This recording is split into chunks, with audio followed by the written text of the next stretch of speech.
श्री असाउद्दीन ओवैसी जी। शुक्रिया मोहतरम चेयरमैन साहब, आपने मुझे बोलने का मौका दिया। मैं शुरुआत में बताना चाह रहा हूं कि मैं हुकूमत की तरफ से लाए गए इस रेजोल्यूशन की मुखालिफत में बोल रहा हूं और मैंने अमेंडमेंट्स भी दिए हैं प्रेजेंट एड्रेस के लिए। और चेयरमैन साहब, आप उर्दू को जानते हैं। किसी एक शायर ने शायद बरसर इख्तिदार जमात के लिए ये शेर कहा होगा कि उसूल बेचकर मसनद खरीदने वालों, निगाह अहले वफा में बहुत हक़ीर हो तुम। वतन का पास तुम्हें था ना होगा कभी कि अपने हिर्स के बंदे हो, बेज़मीर हो तुम। इज़्ज़त नफ्स किसी शख्स की महफूज नहीं, अब तो अपने ही निगहबानों से डर लगता है। डंके की चोट पे जालिम को बुरा कहता हूँ, मुझे सूली से न जिंदानों से डर लगता है। मोहतरम चेयरमैन साहब, मैं आज इन लोगों की तरफ से बोल रहा हूँ जो दिखते तो हैं, जिनके बारे में बात तो होती है मगर उनकी कोई नहीं सुनता। मैं उनके बारे में बोल रहा हूँ जिनके बारे में वज़ीर आज़म मोदी ने कहा था कि घुसपैठी है। मैं उन बेटियों और माओं के बारे में कह रहा हूँ जिनके बारे में मोदी ने कहा कि ज़्यादा बच्चे पैदा करते। मैं उन मासूम नौजवानों के बारे में कह रहा हूँ जिनको मॉब लिंचिंग के ज़रिए मारा जा रहा है। मैं उन बेज़ुबान माँ और बाप के बारे में बोल रहा हूँ जिनकी औलाद आज इस हुकूमत के गलत कानून के चक्कर में जेलों में सड़ रहे हैं। सर, मैं दस्तूर जब इस ऐवान में बन रहा था, संविधान बन रहा था, तो उस वक्त अलहदा वोटर लिस्ट और इंतखाबी रिजर्वेशन की बात आई तो उस वक्त के हमारे फाउंडिंग फादर्स ने, हमारे बुजुर्गों ने, दोनों समुदाय के हिंदू और मुसलमानों ने फैसला किया कि हम इस पर राज़ी नहीं होंगे। बल्कि उन्होंने क्या कहा था हमारे फाउंडिंग फादर्स ने, उन्होंने मुखालिफत की थी अलहदा वोटर लिस्ट की और इंतखाबी रिजर्वेशन की। उन्होंने कहा था, I quote sir, it is the duty of majority community to ensure that minorities are elected in the representative numbers. BJP मुसलमानों की नफरत पर जीतती है और मुसलमानों के नाम निहाद मसीहा मुसलमानों के 90% ज़्यादा वोट हासिल करते हैं, मगर फिर भी इस ऐवान के दरवाजे नहीं खुलते मुसलमानों के लिए और सिर्फ 4% मुसलमान जीत कर आते हैं।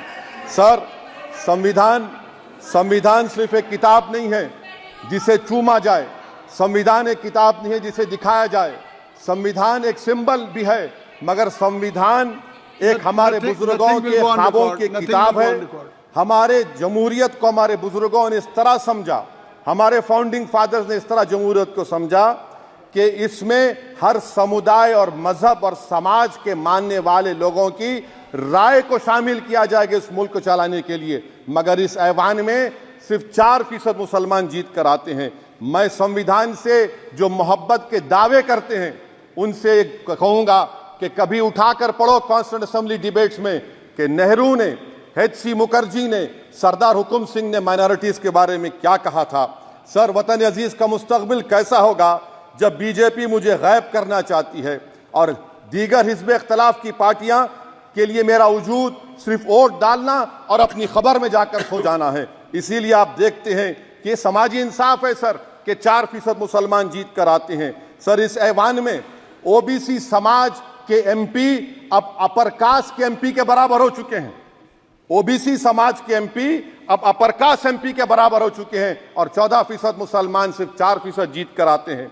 CSDS का डेटा ये बताता है कि इस मुल्क में जो वोट बैंक है, जो एक मुश्त वोट डालता है, वो अपर कास्ट का है। मुसलमान का कभी ना वोट बैंक था ना कभी रहेगा। सर, 4 जून के बाद 6 मुसलमानों की मॉब लिंचिंग हुई, 11 घरों को मध्य प्रदेश में मोदी के बुलडोजर ने निस्तो नाबूद कर दिया। हिमाचल प्रदेश में एक मुसलमान की एक दुकान को लूट लिया गया और हिज़्ब इख्तिलाफ की पार्टियों की तरफ से सन्नाटा है। शायद अब वक्त आ चुका है कि लफ्ज मुसलमान का नाम लेना भी अब उस पर पाबंदी आयद कर दी जाएगी। सर, मैं ये बात बताना चाह रहा हूँ कि नरेंद्र मोदी को जो मैंडेट मिला है। एक मिनट,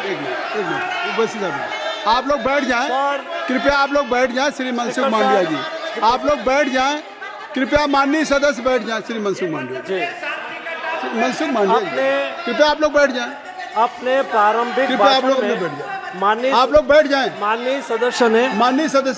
माननीय सदस्य ने अपने प्रारंभिक भाषण में जो शब्द प्रयोग करा है उसको ऑथेंटिकेट करा जाए। और अभी उन्होंने उल्लेख करा कि मोदी के बुलडोजर ने वहाँ मॉब लिंचिंग करा है उसको भी ऑथेंटिकेट करा जाए। निश्चित तौर से इसको ठीक है। उवैसी साहब जब भी कोई बात नहीं आती सर, है- आप चेयर पर बैठे हैं जी, इसलिए आप उसको- मंत्री जी को पेट में दर्द हुआ, माशाल्लाह, शुक्रिया उनका। नहीं, तो मंत्री- सर मैं ये बोल मंत्री की रहा था, जवाबदेही है ये अरे ये नहीं मंत्री इससे की बुरी बात क्या है? पेट में दर्द हो सकता है। वो दर्द ये सब ठीक अच्छा, नहीं। दर्द हुआ, चलिए दर्द हुआ, दिल का दर्द हुआ। तो सर, जो नरेंद्र मोदी को मैंडेट मिला है वो सिर्फ और सिर्फ मुसलमानों की नफरत पर, हिंदुत्व की वजह से मिला है। I would like to say it is not Modi's in dock, but every single person voted him despite his anti Muslim voice. And I would like to tell the opposition parties, this is not a moral victory for you. This is a victory of majoritarianism. Everyone should contemplate and do introspection. Why is it that the OBCs and the upper caste are getting their due representation? Why are the Muslims not getting? Are we here only to vote for you and not to get elected? If that is the case, please tell us that we are only here to vote for you. Sir, आज भारत के आधे नौजवान बेरोजगार हैं और रोजगार की तालाश, बेरोजगारी का आलम यह है सर कि मोदी सरकार के 5 साल में 75 लाख एस्पिरेंट्स की जिंदगी बर्बाद हो गई, 6 पेपर लीक हुआ। बेरोजगारी का आलम यह है सर कि रशिया जा रहे हैं, वहां जाकर अपनी जानों को दे रहे हैं। बेरोजगारी का आलम यह है कि नरेंद्र मोदी रोजगार का कैंप चलाती है नौजवानों के लिए कि तुम इजराइल में जाकर काम करो, उनको कैनन फॉडर बना रही है ताकि फलस्तीनियों की जायदादों को हड़प कर सके। ये भी कंक्लूड मैं, अरे सर मेरा टाइम है। कहाँ टाइम है सर, आप लोग ये टाइम ले लिए मेरा। सर मैं 2 मिनट दीजिए। ये विश्वगुरु की पॉलिसी है। इजराइल को 27 टन हथियार जा रहा है। 9 मिलियन भारत के लोग गल्फ में काम करते हैं, क्या असर पड़ेगा? 47,000 इजरायली फलस्तीनी मार चुके हैं। क्या है हमारी पॉलिसी सर? क्यों हथियार दे रहे हैं सर? नस्लकशी हो रही है। सदर जमहूरिया के खुतबे में राष्ट्रपति के सर, मैं उसी पे बोल रहा हूं सर, उसमें लिखा हुआ है फॉरेन पॉलिसी के ऊपर, आप पैराग्राफ नंबर 25 देख लीजिए। सदर जमहूरिया में सैचुरेशन अप्रोच है।